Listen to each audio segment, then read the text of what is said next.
Hi, I'm Julia Kirchi, representing the McGill Journal of Sustainable Development Law. We are excited to share with you our recorded fireside discussion panel with Professor Randall Abate and Stepan on the topic of using litigation and the law to combat climate change before 2030. Please feel free to check out our Facebook page at the McGill Journal of Sustainable Development Law, as well as this YouTube channel for upcoming webinars and previous recordings. Thank you and enjoy.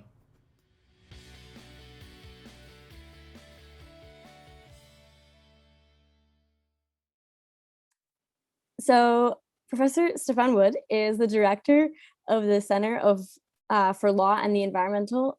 Sorry, I'm going to restart that.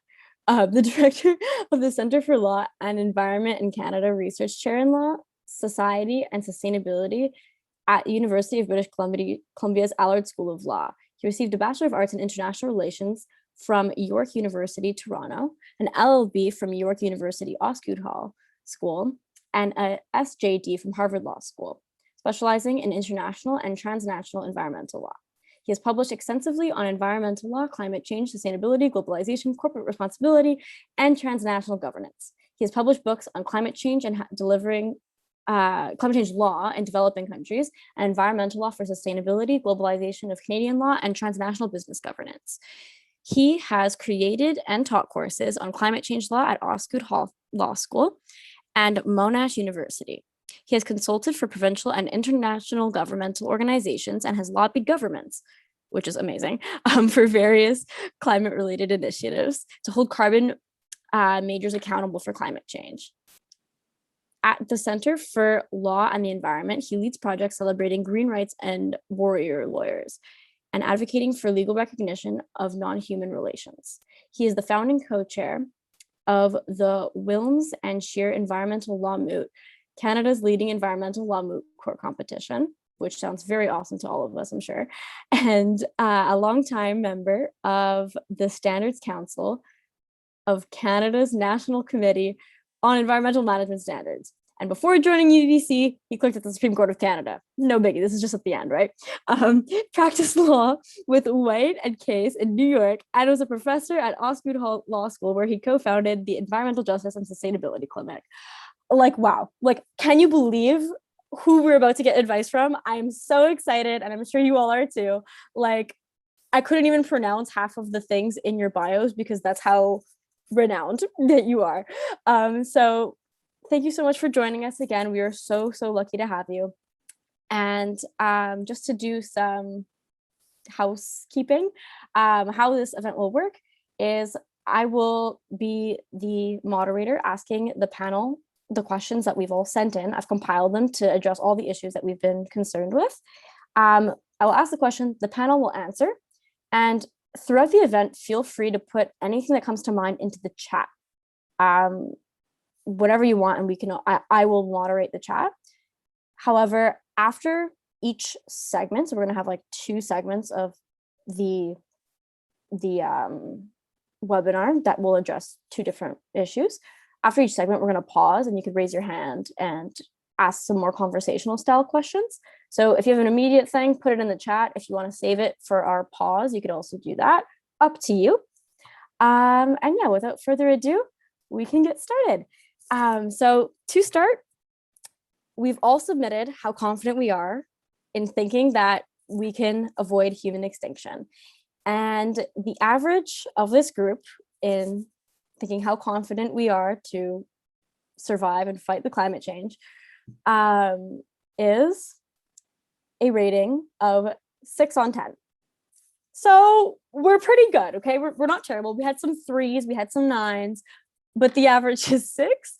And so that just gives a sense of where we're at and how much more we can learn from experts.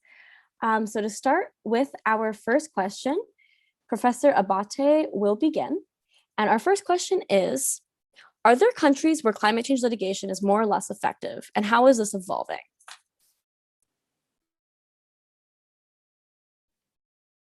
Well, thank you so much for that introduction, Laura, and to Juliet and Carla for their involvement in getting this exciting event together.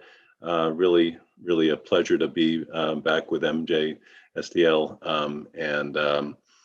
and this very important topic. So, and on a side note, I wish we could bottle your enthusiasm and save it for a rainy day when we're struggling to get through the day, which happens a lot.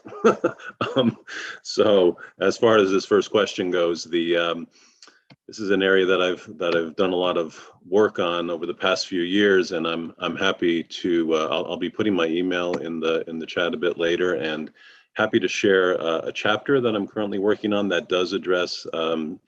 It's focused on standing in climate litigation, but it really gives a broad base look at global climate litigation, addresses several countries, and that's going to be published in a book later this year on global climate litigation.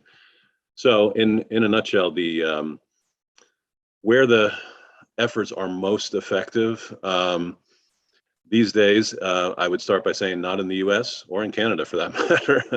There are a lot of very valuable efforts going on in both countries, but success would be an overstatement. So the barriers in the US primarily have been standing and justiciability hurdles. So the political question doctrine is a big justiciability hurdle in the US that I think we'll get to perhaps in more detail later. But another piece of the challenge, I think, in the US is just how effective the US government and corporate defendants have been in finding obscure procedural grounds for dismissing these efforts to address climate litigation on a variety of legal theories. So I would say that much to start. Where these cases have been very effective, there have been several cases in Europe that have been quite encouraging, reaching positive outcomes. Latin America as well, a major case in Colombia is one that stands out in my mind. Several cases have been brought in India successfully. A noteworthy one in Australia in the Land and Environment Court in New South Wales. So it's a hit or miss proposition. One thing that I find most encouraging about the whole landscape is that it's happening a lot. And whether these cases win or lose in the courts, it's propelling this climate justice movement at a grassroots level, which is critical in mobilizing the political will to get better responses at the legislative levels in all these countries. So I would say in terms of areas of law that are most useful in enforcing climate action, again, back to the US, we've seen some success with, well, first of all, when you don't have federal climate legislation of any kind, it's very hard to do this in a statutory way, the way we ought to. So the US has featured many creative common law claims, depending on the nature of the climate litigation, public nuisance claims, claims involving products liability, fraud. So it really depends on the context, but a whole range of common law claims. And also we've seen an uptick in connecting the claims to constitutional rights to clean and healthy environment. Of course, we don't have that at the federal level in the US, but at the state level, that's gaining traction in a lot of these climate litigation cases. So I'll stop there. Thank you so much. That's so insightful. I didn't even realize that there was these obscure ways to like strike down climate litigation. So it's really interesting that that's something that we could look out for. So Professor Stepan Wood, do you have any additions to add to this question?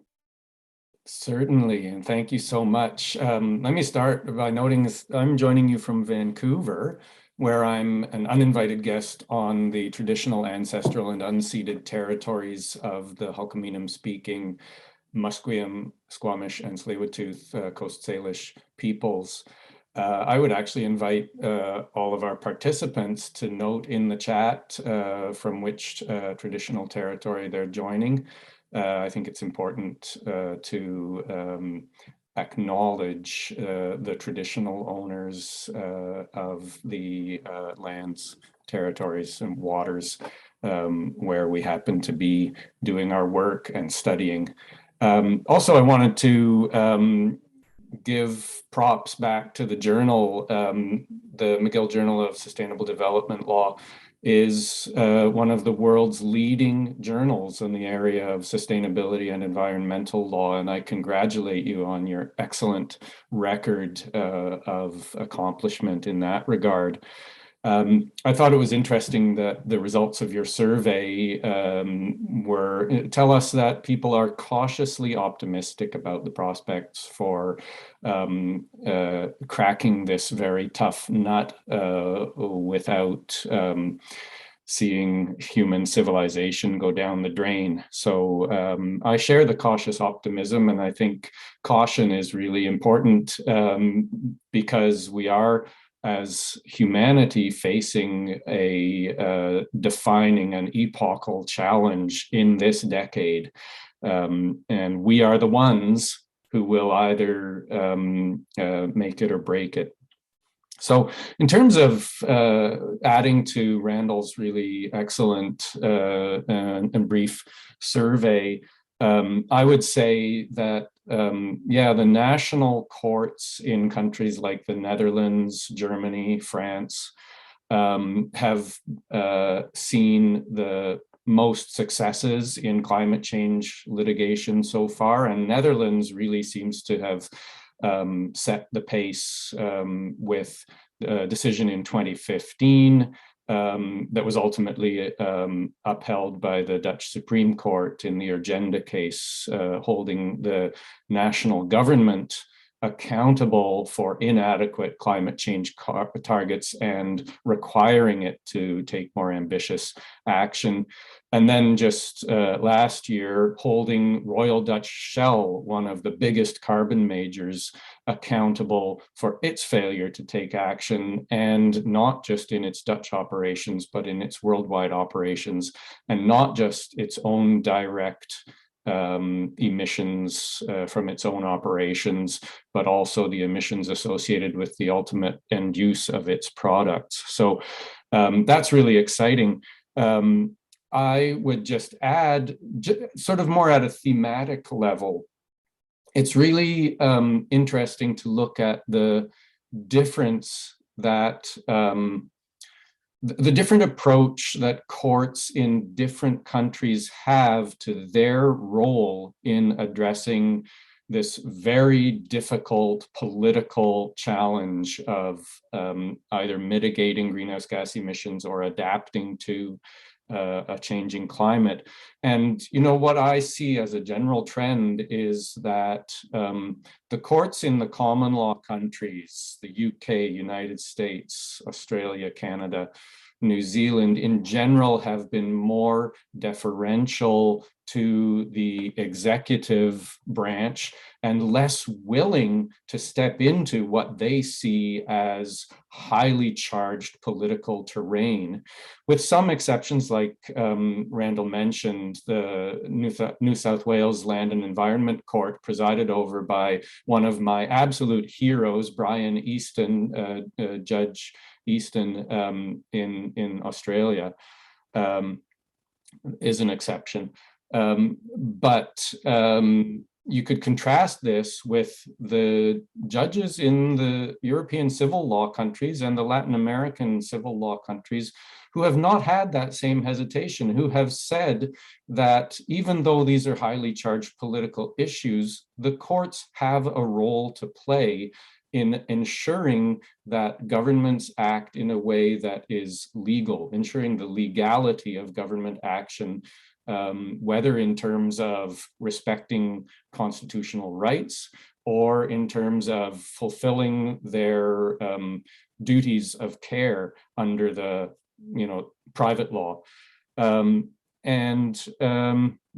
only thing I would add to that is that I think that there are, when it comes to effectiveness, what will happen in the United States courts is ultimately going to be really crucial for effective action, because so much of the economic activity and the economic power associated with climate change is centered in the US.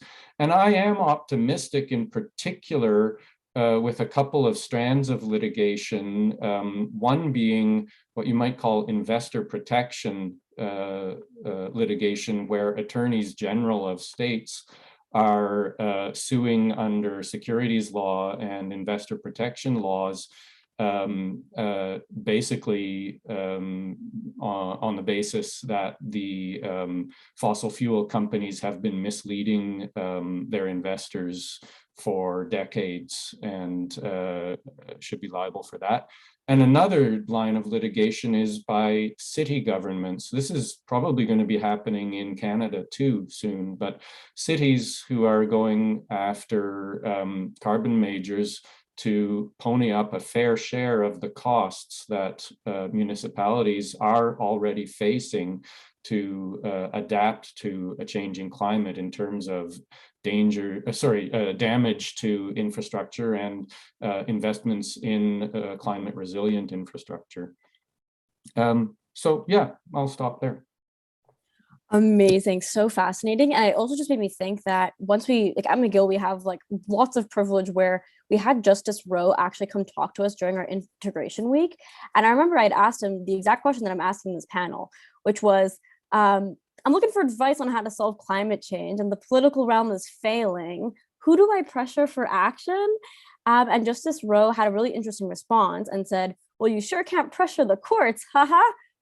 And he said that he viewed that the role of the judiciary in Canada was to uphold federalism in order to allow climate solutions to pertain within the division of powers. It was very just caught up in division of powers, which was interesting to me because, you know, if the political realm is failing, like we just mentioned, don't we need to ensure legality? And so I think this is a really, really interesting topic that is really relevant to Canada as well. And we could take inspiration from other countries in just the role of our divisions. And in the chat, we have a great link from Professor Abate. So this brings us to our second question. And this is all on the topic of how to achieve our domestic and IPCC targets before 2030. So how do we actually do the 2030 thing? We keep saying we want to do this thing before 2030. Like, what do we need to do? So our question to start is about emergency declaration. How useful is the declaration of climate emergency in a country? And does it facilitate legal action to deal with it? So Professor Stepan, would you be able to speak to this?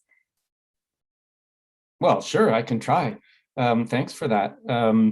So, yeah, this is a really interesting issue and development. Climate emergency declarations. You hear about them all the time. In Canada, more than 500 municipalities have adopted climate emergency declarations. The federal parliament adopted a climate emergency declaration in 2019. Universities are adopting them. I'm not sure what the global picture is, but it is a global movement. And so what can they add?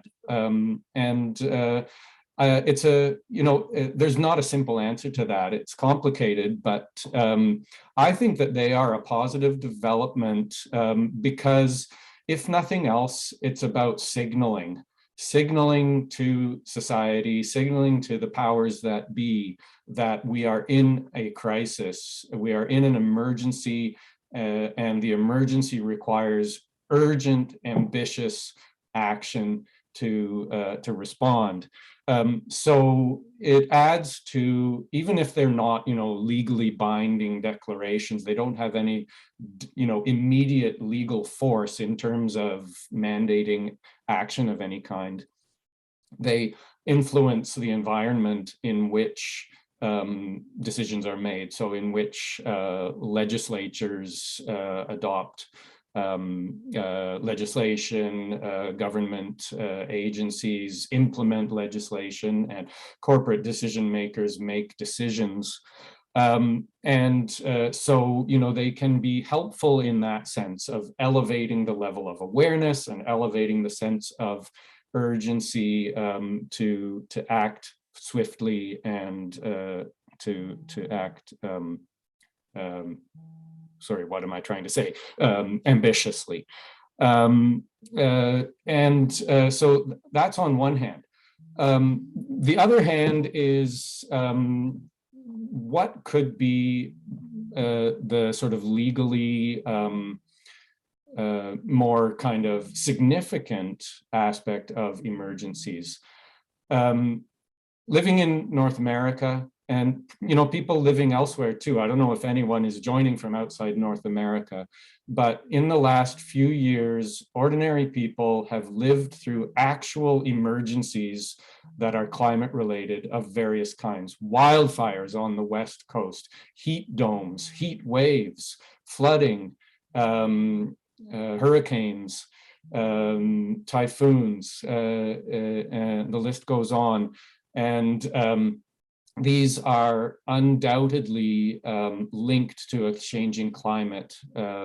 And when we have those emergencies, there are actual legal frameworks that are unleashed that give governments exceptional powers to do things without the same level of, say, public consultation, without the same level of protection of constitutional rights that would apply in normal times. And that might be a good thing to a certain extent, because in an emergency, executives need to be able to take decisive action fast.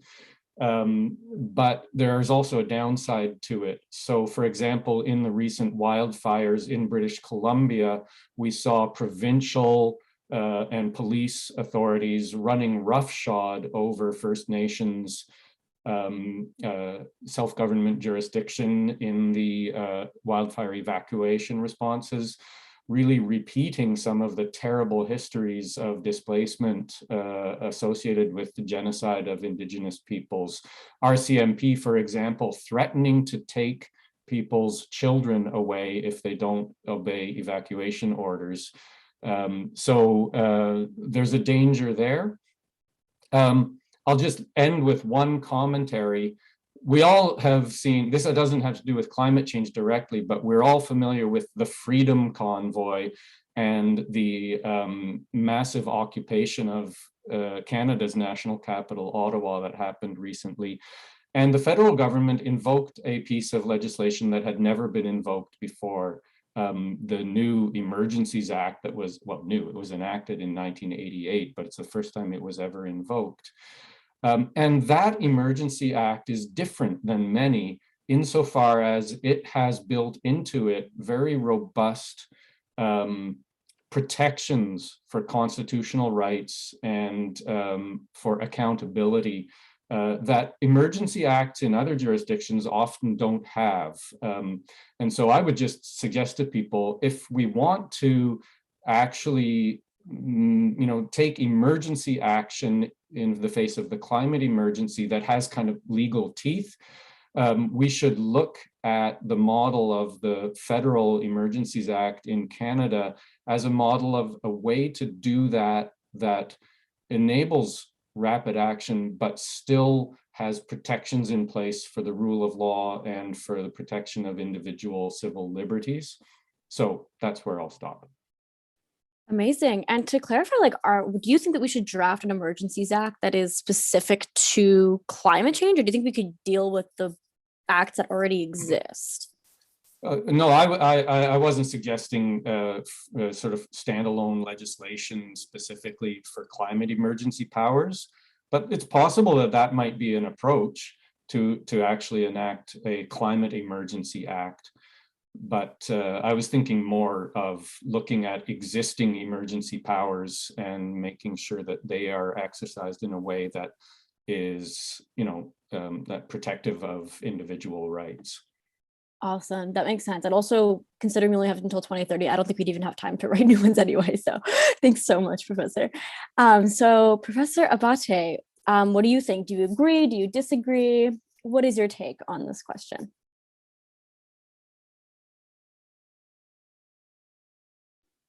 Absolutely agree with what Professor Wood has said, and I think that climate change is creating this offshoot area known as disaster law, and it's becoming quite robust in the U.S. And so I think it's alerting us that the notion of emergency powers are more critical than ever to address this all-encompassing challenge of climate change.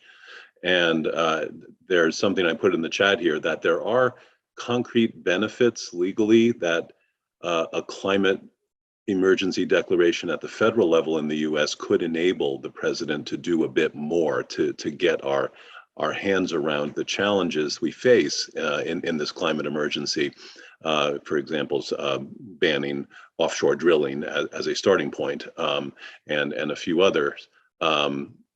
The challenge, though, with the way existing emergency management laws are structured in the US is that they are not made to be effective in light of climate change. Climate change is this slow onset emergency that's gaining momentum, and it's going to keep happening faster. But in the grand scheme of things, it's slow onset. And so we have the Federal Emergency Management Agency in the US that is statutorily authorized to respond to disasters after they happen. And that's not going to do the victims of climate change much good. So that essentially means they could throw life preservers to people who have been inundated by sea level rise or storm surge. What we really need is an adaptation of the existing emergency management laws to enable authorities to intervene when there is an imminent threat of disaster, get people out of harm's way before the disaster hits. That's the essence of climate adaptation. Otherwise, we're just cleaning up the mess and removing dead bodies and destroyed infrastructure. So I think the real challenge with this notion of an emergency from a human nature perspective, though, is something that we really need to think hard about, and that is humans are not wired to operate in what they perceive to be a constant state of emergency. We are at our best when we respond immediately to something that is perceived to be an emergency, and then we go back to our daily lives. So there is a strategic issue in how climate emergencies can be effective, and they have that short time window. And so that's a real challenge in the use of this term, and in terms of the climate communication behind how we're supposed to address the threats from climate change. We have to convey the urgency, but also instill that sense of hope and capacity for action. And that's really difficult to do when we've got emergency stamped to our forehead. Sooner or later, we're going to become numb and ineffective. So insightful. And it reminds me of COVID, where even when we saw people like dying immediately, there was so much struggle to get, global cooperation and like a strategy and stuff. And so it's really interesting to think of how climate change poses a cooperative challenge that may be even more difficult because of the long-term, resilience that we're all going to need to be in emergency mode, but somehow make it normal. Anyways, very insightful. So to move on to our next question, say we enact all of these emergency powers and, we're doing good. People are learning to deal with the, state of emergency. The corporations are like, yeah, we're going to be all net zero before 2030. And the government's like, yeah, well, we're going to do it before like 2020. And everybody's like, yeah, we're going to do all these things. And then they're all greenwashing their targets. So I'm worried about zero emissions target greenwashing. Some governments and corporations are keen to set climate targets, but they don't actually implement action fast enough to achieve their own targets. And so as a result, their operations are greenwashed because they can say that they're working on their goal and then be like absolved from scrutiny. So how do we bind governments and corporations to their targets in practice? So to start, could we have Professor Abate speak to target greenwashing? Absolutely, thank you. So to start on this one, I think it's important to know that we shouldn't be surprised that this is happening. So this is a long-standing reality that I've observed over the course of my career. So very early in my career, really while I was in law school, this notion of greenwashing was coming to the forefront. And that was happening in all aspects of environmental regulation. Really, as soon as the buzzword sustainability, sustainable development came on the scene in the late 80s, that was this invitation by corporate America to say, oh, the public now cares about being sustainable. Let's just tell them what they want and keep doing business as usual behind the scenes. And that's really how greenwashing was born. And as someone who also straddles the animal law field, I'm also watching closely the emergence of humane washing, which is an evil twin of greenwashing, where those who are conscious consumers in their food choices are being brainwashed into thinking they're making the right decision with labels such as humanely raised chicken on packages by Purdue, when ultimately humanely raised chicken was the same production process as regular chicken. And thankfully litigation called them to account for that nonsense. And the most recent spin-off of this is known as climate washing. And that's really what we're seeing of late with both governments and private sector entities that are really using this idea of their aspirations to do what the public wants them to do and conveying it in a deceptive, misleading way, sometimes with terminology and sometimes with this idea we're working on it and the expectation is we should lay off them while they work on it. So there's a lot of terminology out there that's confusing even to people like me in the field. I mean, there's so many new terms out there. You want to make sure you understand what they really mean and how they're being misused. So terms like carbon neutrality and net zero, those terms are, I would say, if you polled the general public, even polled environmental law students, you would see that there's widespread confusion about what those mean.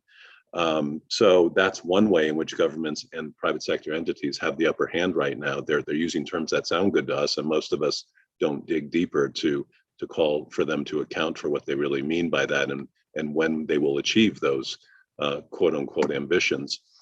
I think one thing about this question, though, that's important to acknowledge is that litigation has been successful in some ways to address this idea of you said you would do something and you failed to do it. Government accountability litigation has been somewhat successful in that regard. It's a little bit harder on the corporate side, but that too, as Professor Wood noted, is at least starting to occur. That decision with Dutch Shell, one of several that have been very encouraging. I think also the idea of the public awareness of this is really important. So that's where litigation is just a great publicity mechanism. So when I was standing in line to enter COP26 in Glasgow in November, there was just a general member of the public, sitting next to me, literally tapping me on the shoulder and saying, be careful in there, don't buy into the greenwashing. So it was really kind of, wow, that's so encouraging to hear that those who aren't even participating in these global proceedings are very much aware of what's at stake and what we need to be trying to do, although it's quite challenging. Fascinating. Thank you so much. And this actually, interestingly, this reconciles with an event we had last week where someone who works with the Ministry of Justice in climate change policy, I think, mentioned that the biggest thing that they need is a definition of what net zero means. They said, if you want to do something right now, that's what you could do. So I'm wondering, would you agree with that?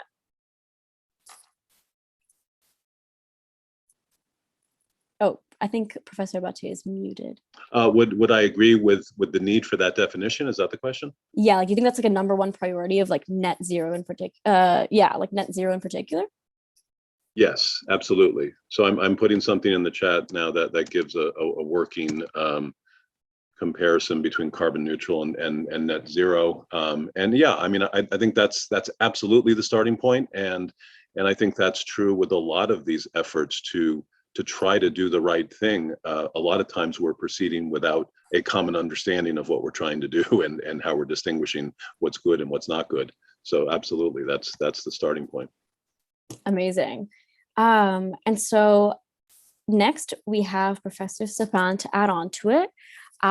If you could speak to how you think we can actually implement this, let's say if we were to do a definition, how do you define this? Do you write a law for it? I'm not sure if that's an appropriate question to ask. How do you do that? Well, yeah, good question. And ultimately, you do need a law for it in the sense that what really matters in the end is what gets counted. toward achieving targets, and that depends on what the legislation and maybe to a certain extent the policies say. So, for example, can you achieve your greenhouse gas emissions reduction targets by buying offsets where you basically are paying somebody to grow a forest somewhere else? And where are those offsets? Do they have to be in the same jurisdiction, or could they be in, say, the global south? To what extent can you count carbon capture and storage? Another thing is something that I actually, you know what, I'm going to show you a chart. I don't have screen sharing, but I just can show you. Okay, this chart right here is from a presentation I did a few weeks ago. The blue line is British Columbia provincial emissions from 1990 to 2019. Looks fairly level. It's actually around a 20% increase over that time. The orange line is the emissions that are not counted in the inventory, coming from basically wildfires. And you can see that by the end or the later part of the period, they dwarf the emissions that are included in the inventory. And the big peak there at the right-hand side of the chart is 2017 and 2018. And those are emissions from the largest wildfires on record. And 2021 summer will be even bigger. But so, yeah, let me actually move on to how might, beyond the issue of like, what does net zero mean? The question of how you might actually implement accountability. And I just want to focus on holding governments accountable for the targets that they set for themselves. The issue of corporate accountability is a big one as well, but let me focus on governments. So governments are famous for setting targets. Governments all around the world have set targets for greenhouse gas emissions. And they, at least in Canada and the US, they just keep meeting them. At the Canadian federal level and the province of BC, not a single target has been met that has been set since 1992. So I'm going to show you another graph from that same presentation, which I have also put some handwriting on. The first target that was set was in the Climate Change Convention itself to bring emissions down to 1990 levels by the year 2000. And you can see in Canada that was we were way off that. You can see the other targets that have been missed. For 2012, 6% below 1990, we were way over that. You can see that there are targets for the future. We don't have the data in yet, but we're nowhere near those targets. And you can see that the targets have a pretty steep slope moving downwards. So what can you do to hold governments accountable? Let me just give you a sort of a comparative story between the province of BC and the federal government in Canada. Back in 2007, the province of BC enacted a Climate Change Accountability Act, but it was very ineffective at holding the government accountable. They did have to file plans and reports, so reports on emissions, plans for achieving targets, and what actions they've taken to achieve those targets. But there was no required content, no required methodology, so they could basically sort of say what they wanted, and there was not much you could do about it. In 2019, the act was amended to make it a bit tougher so that it set up a multi-stakeholder advisory committee that is legislatively mandated to review the government's plans and to give advice. It also now requires annual planning and reporting on public sector emissions, but still these annual reports, they have to be filed, but the content is unregulated. They don't have to include any particular content. And the methodologies for modeling and reporting and measuring and reporting are unregulated. So that actually, I heard on the news this morning, 2 environmental groups are suing the BC government to produce better reports and plans. And they say that they're actually violating the Climate Change Accountability Act. Whether the courts will agree that they're violating them and whether they'll even agree that this is something that they can rule on is yet to be determined. But I'll give you the contrast, which is in 2021, just last year, federal parliament passed the Canadian Net Zero Accountability Act, which is similar to the BC one, but has more teeth.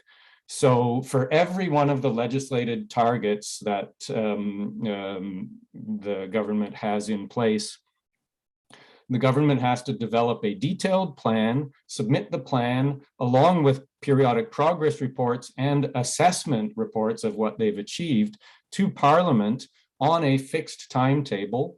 The methodology and the content are actually regulated by the legislation, not down to like the absolute details, but it has much more sort of mandated elements to it than the BC ones. And the reports not only have to, include the information I mentioned, but also anytime a target is missed, the government has to explain why it missed it and what it's going to do to correct the problem. There's a couple of other aspects to it, but in my sense is that this new federal law has more chance of actually holding the government accountable than other so-called climate change accountability legislation we've seen in other jurisdictions.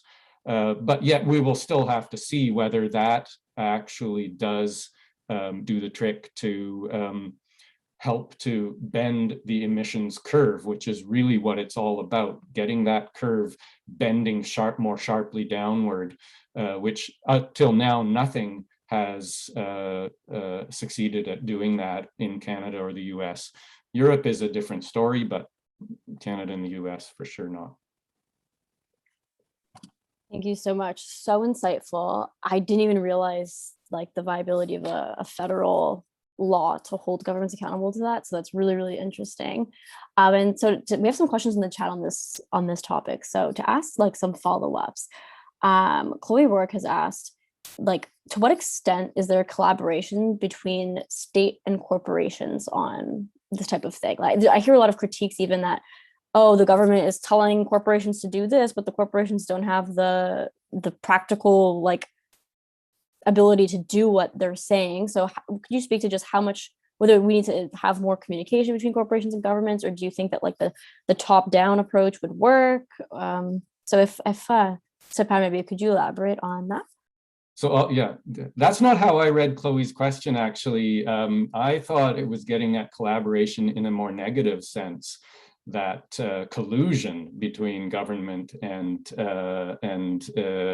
industry, especially the oil industry, to water down the ambition of plans.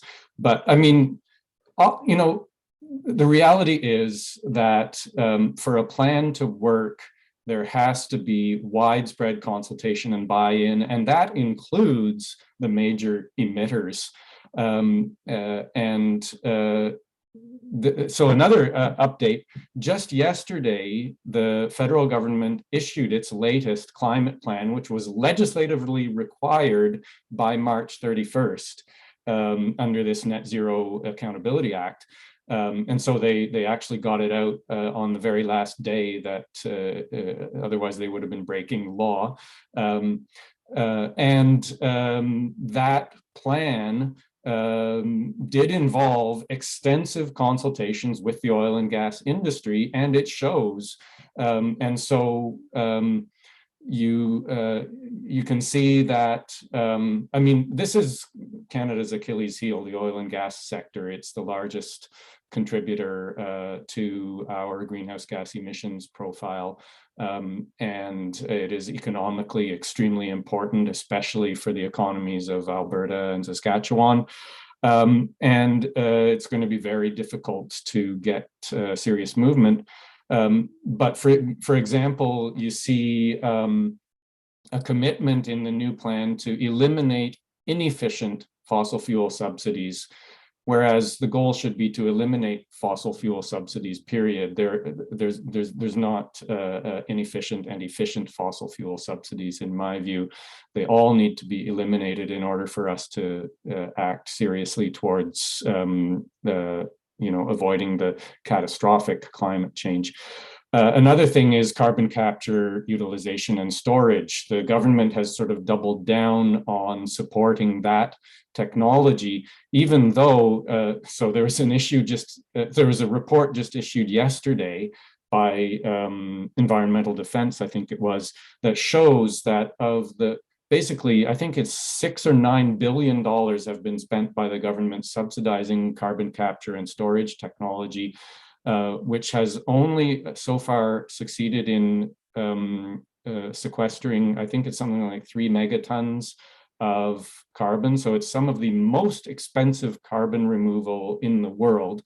And most of that, 70% of that, has been used, or I can't remember if it is going to be used, for what they call enhanced oil recovery. In other words, you pump the captured carbon into the ground to help get more fossil fuels out of the ground, which is really quite perverse. So yeah, the current climate plan has the sort of fingerprint of the oil and gas industry all over it, but it's I wouldn't have expected anything less, and it's just something that other segments of society have to keep pushing back at. Super insightful. Thank you so much. And Professor Abate, can you speak to the thing that you just popped in the chat there?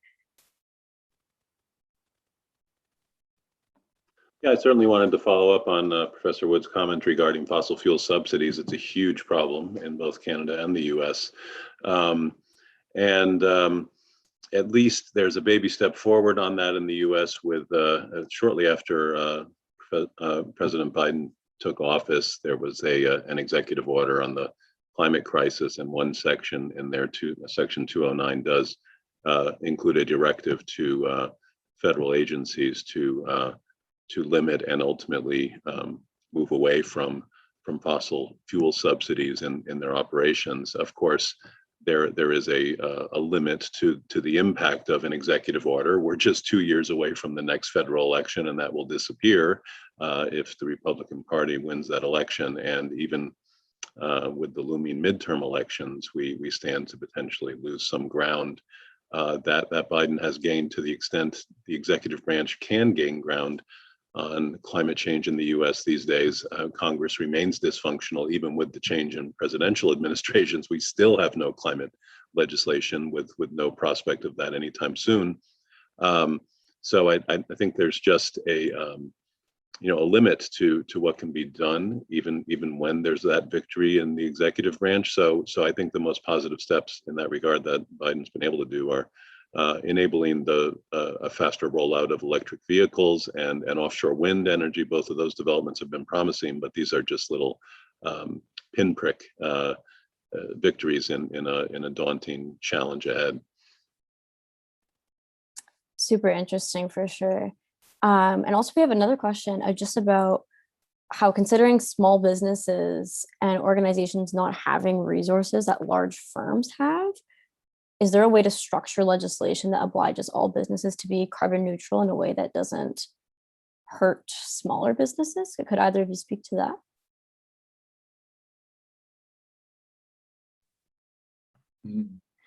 No, that's a tough one.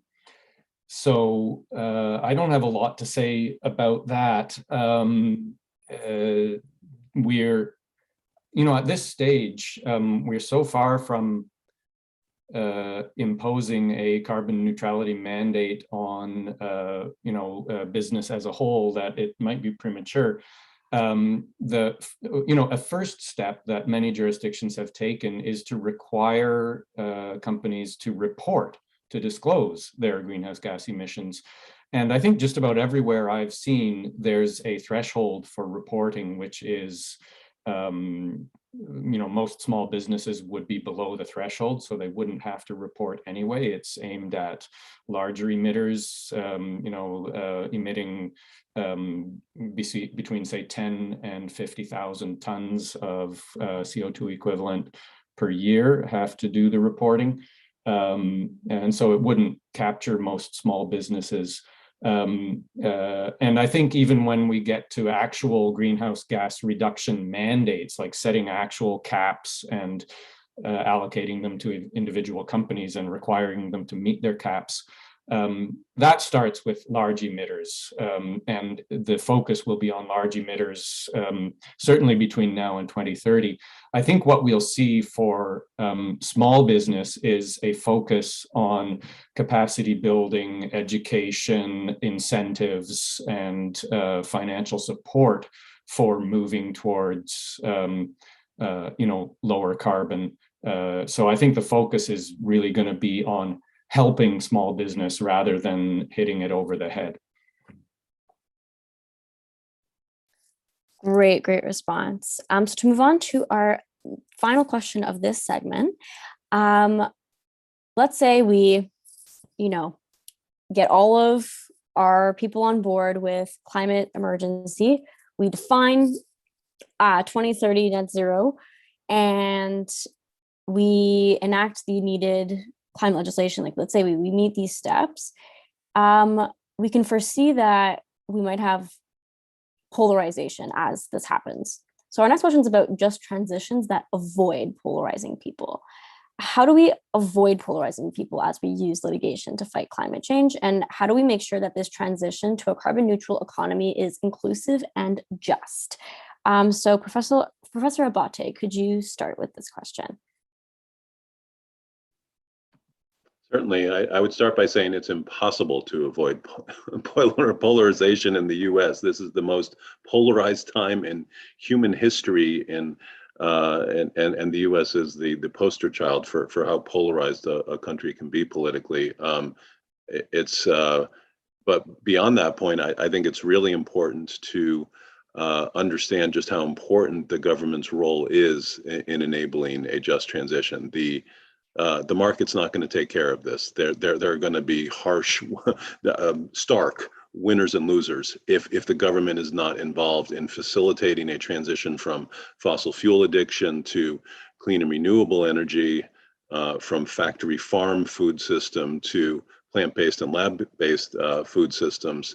The market is putting that transition in motion, but it's just not going to get us there nearly as fast as we need to get there without government involvement. And picking up on Professor Wood's notes in the previous question about, it is about incentives and financial support. There are just all kinds of valuable, easy examples of that when the government can put its thumb on the scale a little bit to facilitate these things. The US government was offering tax breaks for purchasing hybrid vehicles.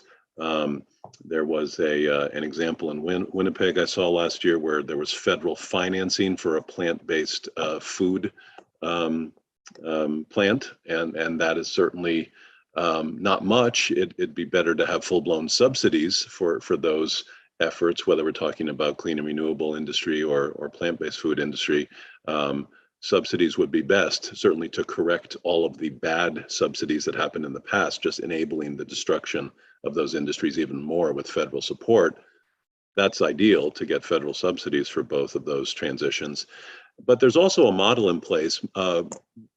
Again, Canada's doing this better than the US with the coal industry. There is already a just transition process in place that Canada is further down that path than the US, but that is something that can blaze a trail that the oil and gas just transition can follow down, and it's very challenging because these transitions in the grand scheme of things have to happen so abruptly, and there has to be active government facilitation to make sure that those loss of jobs, that loss of jobs in those industries, in the fossil fuel industry, certainly there has to be a safety net for those workers to be able to locate jobs in clean and renewable energy industries. So I'll stop there.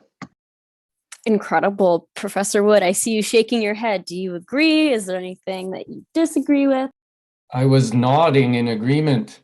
Yeah, listen, I would say when you talk about just transitions and harms and impacts, you've got to remember that the harmful impacts of a changing climate are already with us, and they dwarf and will dwarf by far the harmful impacts of the transition away from fossil fuels and a fossil economy. And so you got to keep that in mind when you're talking about justice and just transitions. I think the focus in terms of justice needs to be first and foremost on justice for the people who are harmed by a changing climate and harmed by decades of climate disinformation and denial by the industries that benefit most from the fossil economy. So yeah, but that said, of course, it is really important to try to manage the transition, which Professor Abate emphasized. It's a rapid transition. We've waited too long, right? If we had started to take action on a just transition 20 or 30 years ago when we said we needed to, it would have been easier. The longer you wait to do this transition, the more the disruption is going to be. And it may be that we've waited so long that a certain level of disruption is inevitable. People will hurt through the transition, just as many people are hurting because of the failure to make the transition. So I think things to do are to emphasize the upside of the change. The change has many upsides in terms of health and well-being and even economy that can be emphasized in any transition. To also, set aside the resources for retraining, for sort of tiding people over between jobs, through social safety nets of various kinds. Yeah, actually, I think that was it. It was those points that I was going to emphasize. Incredible. Thank you so much. And so this brings us to the end of part one, which is assessing the targets before 2030. So here we will pause. And if anybody wants to ask a question face-to-face on anything that we've covered, feel free to do it. This is your moment. Oh my gosh, I was opposed to so yeah, feel free to raise your hand. If not, I will start with some questions that we've had in the chat.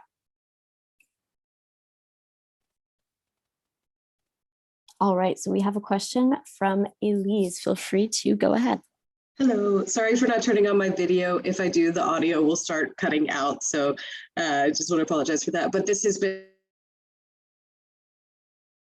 and I want to say thank you very much at the outset. It has been a fascinating conversation. I've really learned a lot. It's been kind of like a shot in the arm. But as an immediate follow-up to what you were just talking about, from my perspective, I'm from the US, but have been studying at McGill for 4 years now. And one thing that I can definitely attest to as an American from a conservative area is that people will resist the idea of social safety nets being put in place at all. And as counterintuitive as that is, because it would in fact benefit a lot of the people who would resist it, like in my home state of Mississippi, they will resist it no matter what, because it's socialism, and socialism is now a bad word. What are some ways, I don't know, I'm personally kind of may be fascinated with the idea of putting protections in place for people without them even realizing it, because it's going to benefit them in certain ways that they might not realize. So how can we maybe put these sort of social safety nets in place without it, creating unnecessary controversy or by bypassing the bad word that is social? Great question. So Professor Abate, would you be able to speak to that?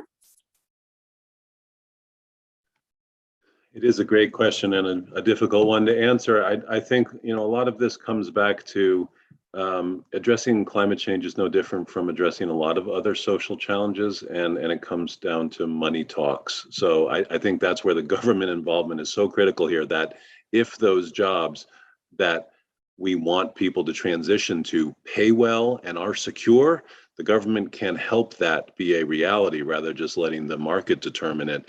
And that is something that won't be perceived as a safety net. That will just be perceived as that's a better job and a more secure economic future for me, and they don't care that it's a disguised social safety net. So I think you have these buzzwords in the US that people just can't embrace no matter what, even if it's good for them. So for instance, the word tax has been a 4-letter word on all issues in the US for so many years. And that's just so unfortunate, because a carbon tax would have been a very valuable step forward to address some of the challenges that the US faces with climate change, but it's virtually impossible because it's such a knee-jerk reaction to taxes are bad. It's going to make me less economically secure, and I don't care what they do. And the paradox behind that is that people don't even understand what they're paying taxes on. They don't even realize that they're paying about 30 cents a gallon tax on gasoline. They just see what the price is and put the pump into the cart into the gas tank. So there's just a lot of hypocrisy there, and I think to do the right thing effectively is to ultimately support those jobs that we want people to be getting into from government help, and we don't have to label it a social safety net. I would just add 2 things. So having the actual infrastructure in place, but also the right rhetoric to go along. Oh, I think there was a lag there. How about Elise, do you want to re-say what maybe the last thing you just mentioned was, and then Stepan could take it from there? Yeah, sorry about that. I was just saying, so having the actual infrastructure in place, but also having the appropriate rhetoric for the crowd that you're speaking to, basically. Yeah, that sounds right. And sorry for talking over you there. I was just going to make 2 points that reinforce this conversation. One is that nobody opposes money in their pocket. And so one way you can support people is through, say, direct tax rebates or payments to ordinary families, ordinary individuals. And another is supporting the industries that will provide the green jobs, supporting the employers with various types of financial and other supports to create the jobs that will be in the new economy. So those are 2 ways to sort of provide those transition supports without setting off those triggers. Really, really interesting. Thank you so much. So next we have a question from Chloe. Feel free to take it away. Sorry, I mean, I could ask like 10 questions, so I'm trying to pick the ones that are the most like pressing and important. I've been kind of involved in climate organizing in different spaces and following it for the last 5 or 6 years or so, watching what's happening in Europe with, like, for example, Extinction Rebellion and the Sunrise Movement in the States, and then like movements that have tried to replicate that kind of election campaign type climate organizing in Canada. And I think there's a lot of problems with it. I don't think that we're winning the wins that we want to be winning, or certainly not at the pace that we need to. And I also think that in some ways the right is organizing in a grassroots kind of way more effectively than the left is. And I'm just wondering, what do you think are the major problems in terms of either messaging or really connecting with people on a kind of like material and working class level that enables us to kind of build the mass support that you need, because as much as we can talk about the problems on both the political and the judicial side, if you don't have popular support for these kinds of policy implementations and policy changes and systemic transformations, neither branch is really going to be able to enact change fully. So what are the major barriers, and how do you, what would you recommend, or how would you diagnose and fix the problem? So would either of you like to take that question? I don't know who prefers it, so feel free to, do what you prefer. Well, I don't have a great answer, Chloe, but it also strikes me that your question is anticipating a little bit one of the questions for part 2 about activism and what we can do at a grassroots level. My first reaction to your question was, I actually see a lot of positive energy at the grassroots in terms of climate activism in Canada. What I see is pretty effective organizing and pretty effective results in terms of where public sentiment is right now. Maybe it's partly because I'm in BC and the West Coast is just kind of that way by disposition. That was just my first reaction. So I'm not sure what else I have to say right now on that. Professor Abate, do you have anything to add before we switch on to part 2? Well, I've been doing a lot of work and thinking about the youth climate space, and in some ways, I wake up every day being grateful that I'm not 18 and that I'm 58, because the future is so bleak in many ways in terms of what IPCC projections are, and I really respect the urgency that youth climate movements are expressing right now, and how that urgency is going to shift. It'll have to shift very soon if the results are not happening as quickly as they should. And I'm developing a more radical streak in my old age, and I'm currently reading a book called How to Blow Up a Pipeline. It's not quite as in your face as it sounds, but it's really effective in conveying how whenever there were urgent social upheavals that had to happen in human history, there was always an element of property damage to convey the ultimate message. It wasn't always peaceful and intellectual. And I think the book does a really good job of reminding us of that climate activism has been so fundamentally passive in terms of how aggressive it is in seeking to secure what it needs to have a future of at least some hope. I really see the next decade as really critical in terms of what climate activism means and how it's going to be able to secure any kind of results that will ensure a safe future. And Chloe, do you have any final things to say before we move on to that, or does that answer your question? It's all good. I just want to say thank you. Amazing.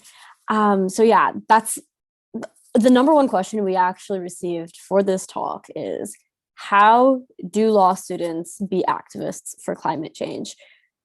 I'm like, if I have to go to jail and chain myself to a pipeline, I will, but I don't want to do that if it's not the best thing I should be doing, So I'm wondering, how do we as law students contribute to the fight against the climate crisis? Is there ways to do this within the legal system without blowing up a pipeline? Not that I'm going to do that, okay? I know this is recorded, I'm not going to do that. I swear, FBI, I'm not going to do it.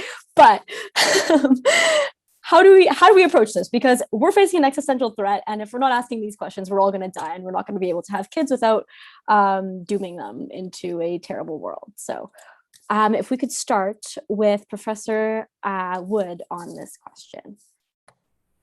Okay, great. Well, listen, I feel duty bound to say that as law students, you're in a different position than other people might be, insofar as you do have to think about what impact actions you take now could have on your ability to practice law. And certain types of actions like blowing up a pipeline could get you a criminal record that could be an obstacle to practicing law.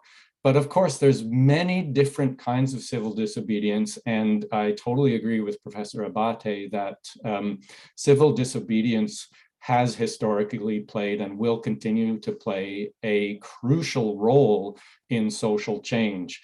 It may be that a certain degree of property damage is inevitable, but there's also forms of climate activism that interfere with property without damaging property, like locking yourself to a fence doesn't damage property. Blockading a rail line doesn't damage property, although it interferes with property rights. And so, there may be different levels of direct action that you can take that wouldn't, result in serious criminal charges. So keep that in mind. But I was going to say that one thing that you can do as students is start closest to home, get involved in activism on your campus. Are you involved in the local divestment campaign for your university? If there isn't a divestment campaign at your university or law school, do you want to start one? Start going to Board of Governors meetings, Senate meetings, faculty council meetings, putting forward motions. If you don't have a climate emergency declaration, if you don't have a climate emergency action plan, climate emergency task force, start holding the feet of the university administration to the fire for things like that.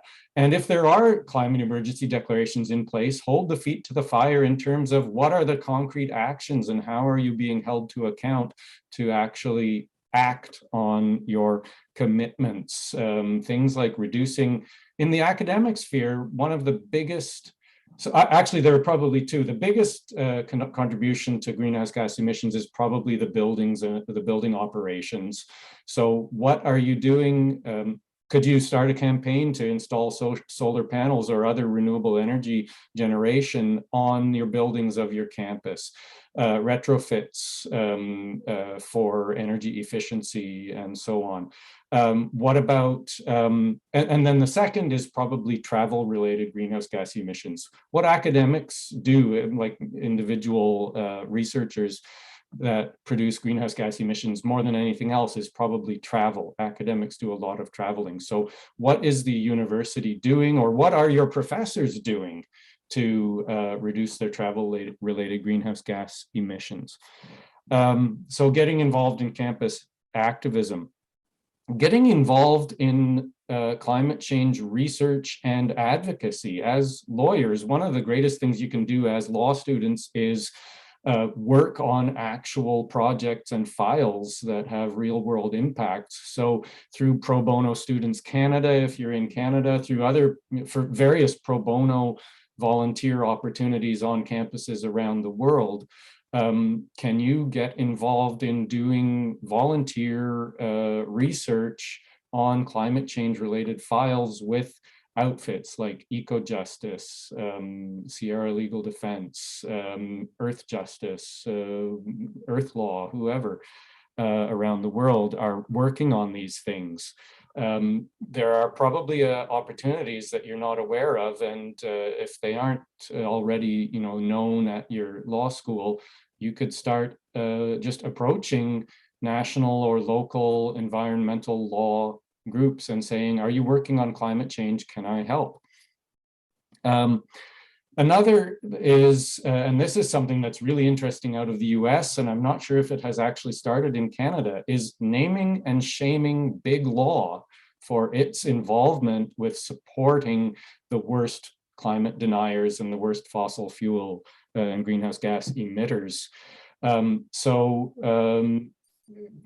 Starting a campaign to identify the law firms that work with the offenders or that help, impede climate change action, and make it public and say, hey, guess what? We are not going to work for you, and as long as you're doing this work as part of your This does enter delicate territory where, I mean, part of being a lawyer is recognizing that everybody is entitled to legal representation. But at the same time, you know, lawyers make moral choices, and they should be ready to account for those moral choices that they make in terms of who they'll represent. And the final thing is learn about the issue. If there's a climate change law course at your law school, take it. Learn more about the issue. There's a couple of great resources that I would recommend to everybody. One is Mike Gerard's climate case chart out of Columbia, which is a pretty much comprehensive tracker of all climate related litigation around the world. And it's just called climatecasechart.com, I think. And another is one of the greatest climate change lawyers in the world, Roger Cox of Polissen Advocaten in the Netherlands.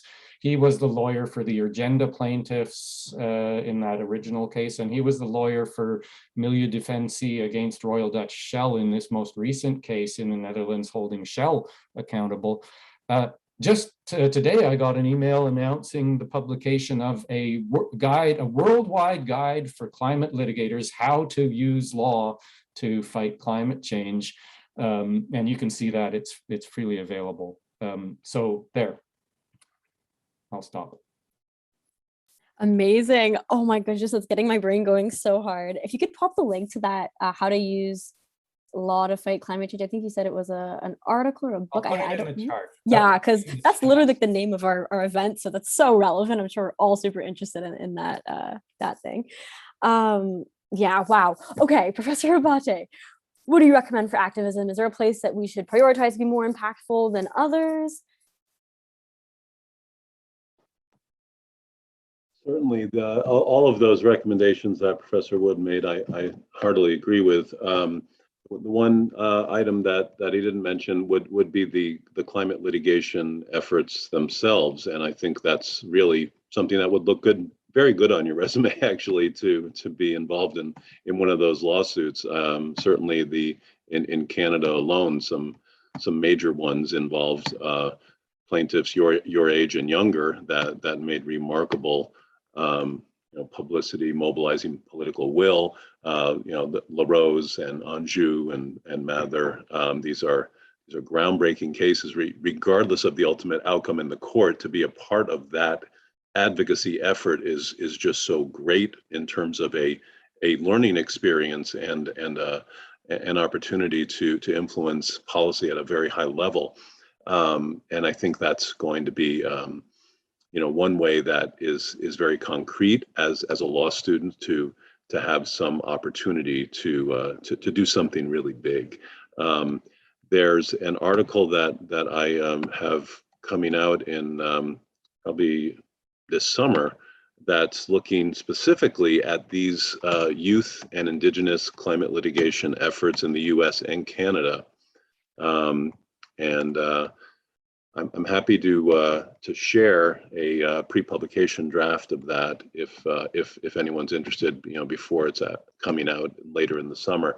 But I think there's so much to learn in that process of looking how exploring different theories, best practices in climate litigation, and it reminds me of my law school days. I learned so much more in the moot court competitions that I participated in than I did in my regular classwork, because it just immerses you into a problem and all the skills you develop in trying to address it. So I highly recommend that piece of advocacy in this space.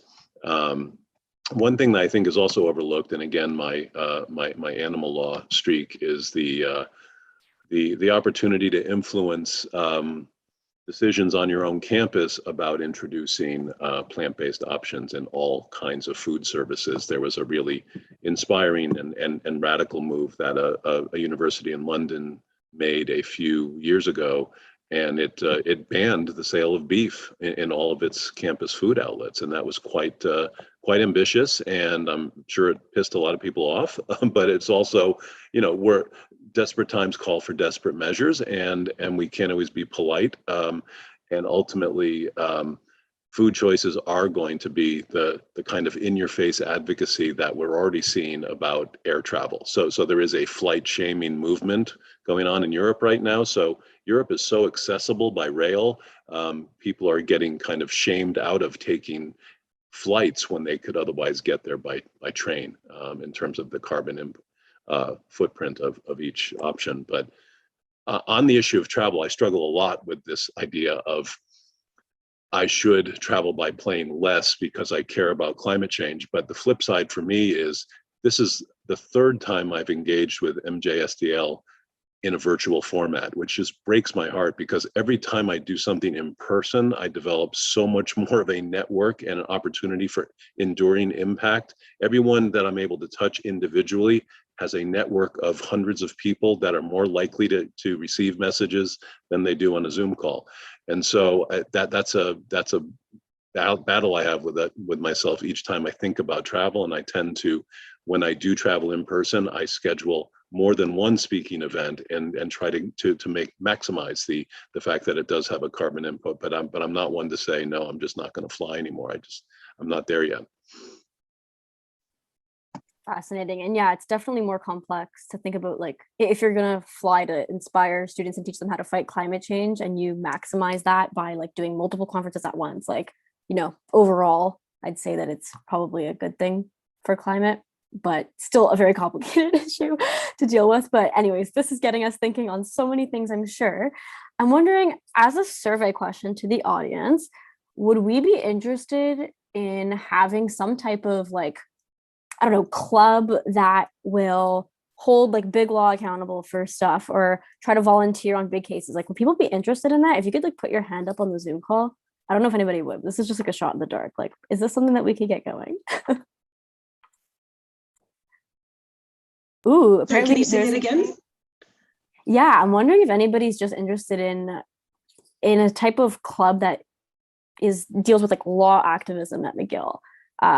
Be it through like volunteering on like research projects, or holding big law accountable, or like holding the academics accountable for their flights and stuff. Yeah, I'm just wondering. Yeah, there's two things at McGill: MCAP, the McGill Corporate Accountability Project. So maybe we could all just kind of like channel our anger into that, because it's going to be a lot more productive, and I have a lot of energy after this presentation to channel into it. So it's really cool. So this just gives us so much to think about. For our last question, we were wondering about overcoming barriers to climate litigation. We touched on this in the beginning, but how do we, like, now we internalize all this information. Let's say I'm trying to hold someone accountable for climate change. Like, what issues am I gonna run into along the way in terms of litigation? So if Professor Wood would like to start.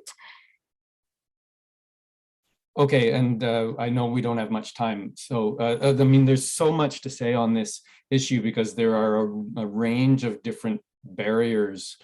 But I just want to focus on this issue of justiciability, which refers to this sort of nebulous notion of what types of questions are suitable for judicial determination, and that the courts will actually agree to grapple with. And I'll just explore it in a very limited way, just through a quick story of climate litigation in Canada and how it has evolved. It's a hopeful story. So I'm going to just briefly talk about 4 cases. The first one, more than just about 15 years ago now, when opposition parties in Parliament had enough numbers to pass a law that required the federal government to submit to Parliament a plan for how it would comply with the Kyoto Protocol, which was the Kyoto Protocol had been sort of expressly disavowed by the government of the time. And the government filed a plan that, by its own admission, would not and was not intended to comply with the Kyoto Protocol. And the environmental group took them to court to say, you've violated your own legislation. And the court said, not going to touch it with a 10-foot pole because it's not justiciable. It's just way too political. And even though this act requires them to do this, Parliament's intention was that the government would not be held accountable through the courts. They'd be held accountable just politically through the electoral process and in Parliament. And so that was held to be not justiciable because it was just too hot a political potato, too political, not legal enough. Fast forward to 2018, the Organisé case, Environnement Jeunesse, which was brought by an environmental youth group in Quebec. It was a class action to have a declaration that the federal government's, effectively its failure to take effective action on climate change violated the constitutional rights of Quebec youth, including the right to a healthy environment enshrined in the Quebec Charter of Rights, which is a quasi-constitutional document and the only rights document in Canada that explicitly recognizes a right to a healthy environment. And that case failed at the class certification stage because the judge said the age of 18 is which they picked for the definition of the class was just too arbitrary. There's no difference between those who are over 18 and those who are under 18. And so the class was not certified, and that lawsuit, as far as I know, hasn't gone anywhere since then. You can correct me if I'm wrong. And then came the Rowe case in 2019, a group of Canadian youth, Indigenous and non-Indigenous, suing the federal government, arguing that the federal government's overall package of policy on climate change, it's sort of, I can't remember the phrase they use, the system, overall system of climate change legislation and policy violated their constitutional rights. And that was dismissed on justiciability. Well, it wasn't justiciability grounds so much as that they didn't specify a particular government action that the court could look at and say, aha, this action, this law violates your rights. And the court said, by saying that it's the entire overall package, everything they've done, it's too vague and too general. And that it was thrown out on that basis. Shortly after Rowe was filed, a case in Ontario was filed called Mather, also by youth, a youth climate change case. But this one was different insofar as it targeted one piece of legislation. When the new government came into power in Ontario, it repealed the existing cap and trade greenhouse gas legislation, which was fairly ambitious, and replaced it with less ambitious targets and eliminated the cap and trade aspect of things. So basically it was an explicit rollback of existing laws. And that lawsuit is the only one of those four so far that is actually going forward. It has passed its initial hurdles. And the court dismissed a motion to strike by the Ontario government, finding that the issues are suitable for judicial determination and that it was specific enough, aimed at a particular law, something that the court could actually sink its teeth into, that they can move forward with it. So who knows whether it'll win or not? It's still far from going to trial. But that is just a little story of how things have evolved in Canada. Incredible. Thank you so much for like the concrete advice. You're bridging a gap that I'm not sure that you even realize how impactful it is for all of us. It's so nice to have you here. Professor Abate, Professor Wood, you are both so knowledgeable, you're so helpful, and it's really going to help guide our careers when we want to we're trying to think about how to build a future and how to live on this earth without ending up in a disaster. And so this advice is really important so that we don't end up working towards something that proves to be futile. And so thank you so, so much. Your expertise is so appreciated. And feel free to say your goodbyes to the audience.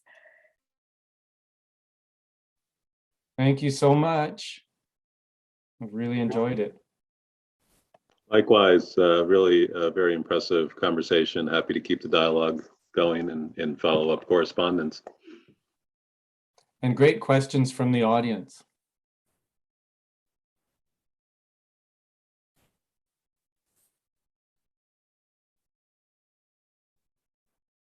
So are you going to adjourn us, Laura?